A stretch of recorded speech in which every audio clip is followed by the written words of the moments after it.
네, 안녕하십니까. 인도네시아에서 자체적으로 스텔스기 개발에 나섰다는 어처구니 없는 소식이 들려왔습니다. 인도네시아도 스텔스기를 만들 역량이 된다고 착각하게 된 것 같은데요. KAI에서는 인도네시아에 완전히 신경을 끄는 건지 대신 폴란드와의 항공우주 산업 분야의 전방위적 협력을 추진하고 있다고 합니다. 거기에 폴란드와 대한민국, 캐나다, 영국과까지 이어지는 글로벌 우주항공산업 네트워크 구축을 위한 움직임에 나섰다고 하는데 어떻게 된 일인지 자세한 소식 알아보도록 하겠습니다. 지난 10월 20일부터 23일까지 진행되었던 사천에어쇼에서 KF-21 보람의 전투기가 최초로 민간 공개되었습니다. KF-21 보람의 전투기가 최초로 민간 공개되었습니다. KAI와 인접한 사천공항에 KF-21 7대의 시제기중 3호기가 공개되었습니다. 20여 회의 시험 비행을 성공적으로 마친 1호기예요. 이에서 6호기가 곧 시험 비행을 실시할 예정입니다. 개발 중인 전투기를 이렇게 이른 시기에 민간 공개한 것은 매우 이례적인 경우인데요. 그만큼 KF-21의 개발이 순조롭게 진행되고 있다는 자신감의 표현인 것입니다. 또한 최근 국내를 찾은 해외 고객에게 어필하기 위한 전시이기도 한데요. 동유럽 최대의 항공산업 클러스터가 있는 폴란드 제슈프시 대표단이 사천에어쇼에 맞춰 한국을 방문했었습니다. 제슈프시는 폴란드 항공, 군수산업의 중심지로 항공우주 산업의 90%가 집중되어 있는 유럽 최대 규모의 항공산업 클러스터가 자리 잡고 있습니다. 폴란드 대표단은 사천에어쇼에 전시된 KF-21은 물론이고 KAI의 생산시설, 항공기 청장비 업체 등을 둘러보고 항공우주 도시로 발돋움하고 있는 사천시와 연합을 맺기로 합의했다고 전해졌습니다. 사천에어쇼 전날인 19일에는 사천시와 전략적 항공산업 네트워크 구축과 기업 간 교류 확대를 위한 자매결연 체결이 논의되어 2023년 자매도시 체결을 추진하기로 결정되었습니다. 또한 제슈프시가 프로젝트 사업으로 계획 중인 항공우주도시연합의 영국의 와시모, 캐나다의 메세서거와 함께 사천시가 아시아를 대표하는 항공도시로 초청돼 네트워크에 참여하는 의제가 논의되고 있습니다. 폴란드의 항공산업은 100여 년에 달하는 장구한 역사를 가지고 있는데요. 중동부 유럽에서 가장 높은 교육 수준을 자랑하며 연간 1000여 명의 항공기술자들을 제슈프 공대와 항공기 제작 공정교육센터 등을 통해 배출해내고 있습니다. 이곳에서 생산된 항공기 부품들은 전 세계 거의 모든 항공기에 들어가고 있습니다. 또한 세계 각국의 R&D 연구소가 진출해 있으며 세계 3대 항공 엔진 기업으로 손꼽히는 프라덴문이사가 소재하고 있기도 합니다.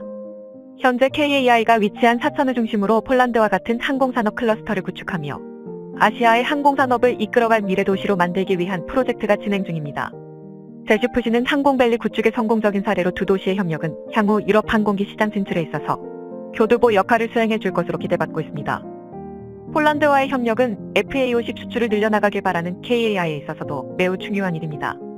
러시아의 우크라이나 침공으로 인한 전쟁 위기 고조와 3세대 이전 항공기들이 노후화되면서 교체 시기가 다가와 전 세계적으로 경전투기에 대한 수요가 폭증하고 있습니다.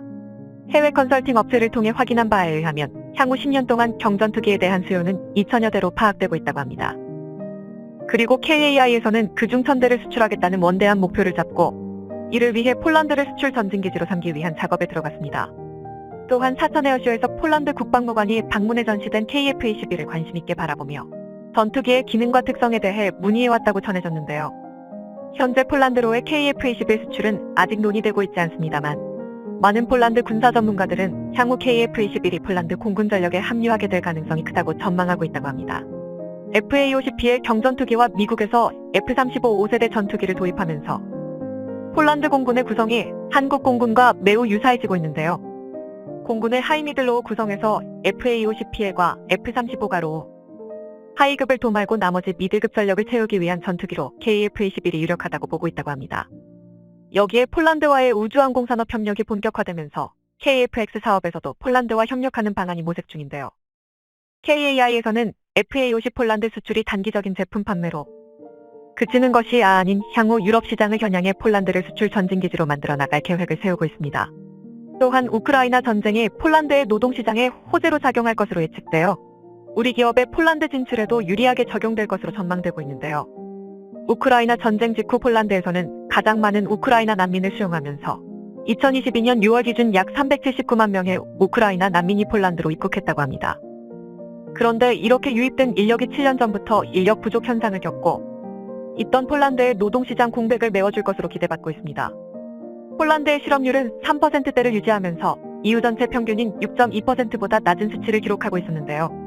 인력 공급이 원활하지 않아 인력 부족 및 지속적인 임금 인상 압력이 나타나고 있었습니다.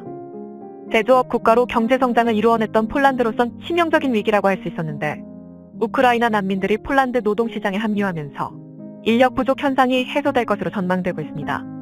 거기에 우크라이나 난민 중에서 대학을 나온 사람이 60% 이상이 고고학력 전문직 종사자도 20% 가까이 차지하고 있습니다.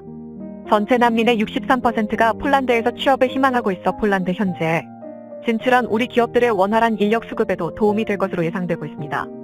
폴란드와 끈끈한 협력 관계를 구축하고 있는 와중에 KFX 사업의 기존 협력 국가인 인도네시아는 여전히 이해할 수 없는 행보만을 보여주고 있습니다. 지난 9월 인도네시아가 드디어 밀렸던 분담금을 올해 지불하겠다고 밝혀왔었는데요. 그 액수가 전체 미납금인 8천억 원의 1%밖에 되지 않는 85억에 불과하다고 합니다.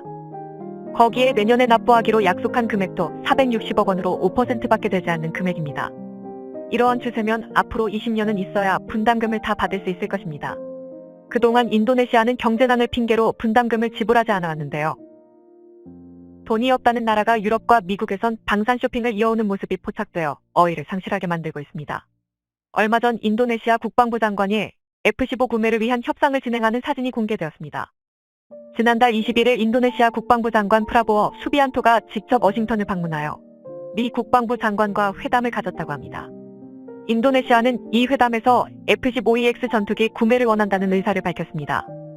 현재 의회는 인도네시아의 구매를 승인했고 미 국무부는 인도네시아가 최대 36대의 전투기를 구매할 수 있다고 밝혔습니다. 인도네시아는 KFX 사업 분담금으로 낼 돈은 없다면서 각국 전투기들을 쇼핑하기 시작했는데요. 이전에는 프랑스에서 라팔 42대 구매 계약을 체결했었고 최근에는 카타르에서 퇴역하는 미라지 2000 전투기 12대를 훈련기로 운용하기 위해 인수했습니다. 그런데 미라지 전투기 구입은 인도네시아 내부에서도 수많은 비판을 받고 있다고 합니다. 미라지 2000은 1980년대 실전 배치되고 2007년 단종되어 현재 퇴역 절차를 밟고 있는 전투기입니다. 물론 부품도 더 이상 생산되지 않기 때문에 미라지를 운용하고 있는 국가들에서는 막대한 운용 유지비에 골치를 썩고 있습니다. 이 때문에 항공기술력도 빈약하여 기존의 전투기도 제대로 정비하고 있지 못한 인도네시아에서 운용하겠다는 건 돈 내고 고철 더미를 사오는 짓이라고 비난받고 있습니다. 현재 인도네시아 군대는 다국적 방산 백화점이라고 불릴 정도로 여러 나라의 장비를 운용하고 있는 것으로 유명한데요. 인도네시아 공군에서는 F-16과 수-30, 수-33 호크 경전투기 TOC바를 운용하고 있었는데 여기에 미라지 2000까지 추가됐습니다. 한 군데에서 미국, 러시아, 영국, 프랑스, 한국제 전투기들이 함께 운용되고 있는 것이죠. 이는 인도네시아 해군과 육군 역시 별반 다르지 않은 상황인데요. 각국 장비마다 규격과 부품이 다르니 정비가 제대로 이루어질 리가 없어 인도네시아군이 운용하는 장비가 고장나거나 추락했다는 뉴스가 지겨울 정도로 많이 들려오고 있습니다. 이러한 현상을 인도네시아의 고질적인 부패 문제와 엮어서 비판하는 시각도 있습니다. 무기 도입 산업을 국가의 안보를 위한 게 아니라 이건 사업가, 정치권의 치적사키용으로 마구잡이식으로 진행하고 있으니 이 모양 이 꼴이 됐다는 것이죠. 거기에 이제는 인도네시아에서 자체적으로 스텔스기 개발에 나서보려 하는 것 같은데요. 11월 2일부터 시작되는 인도네시아 방산전시회에서 공개될 인도네시아 스텔스기의 모겁이 공개되었습니다. 쌍발 엔진의 카나드를 장착하고 스텔스 외형 설계를 갖춘 4.5세대 전투기로 ICB 스캔으로 명명됐다고 합니다. 한국 네티즌들은 이참에 보람에서 손 떼고 알아서 만들어서라는 반응을 보여주고 있습니다. KF-21로 대한민국의 기술력을 증명해낸 KAI는 더 이상 인도네시아에 신경조차 쓰고 있지 않은 듯한데요. 그저 세계 항공기 시장을 공략하기 위한 역량을 쌓고 KF-21을 훌륭하게 완성하여 세계에 대한민국의 기술력을 증명해내기 위해 전력을 다하고 있을 뿐입니다. 그리고 이제 폴란드라는 믿을만한 파트너까지 얻었습니다. 주변국들에게 침략당했던 아픈 역사를 공유하고 있는 폴란드와 한국이기에 국가안보가 달린 방위산업에 있어 누구보다 좋은 파트너가 될 수 있을 것입니다. 대한민국 항공산업이 아시아를 넘어 세계로 향해 뻗어나가게 될 날을 기대해봅니다. 시청해주셔서 감사합니다. 영상이 도움이 되셨다면 구독과 좋아요 부탁드리며 다음에 더 유익한 영상으로 찾아뵙도록 하겠습니다.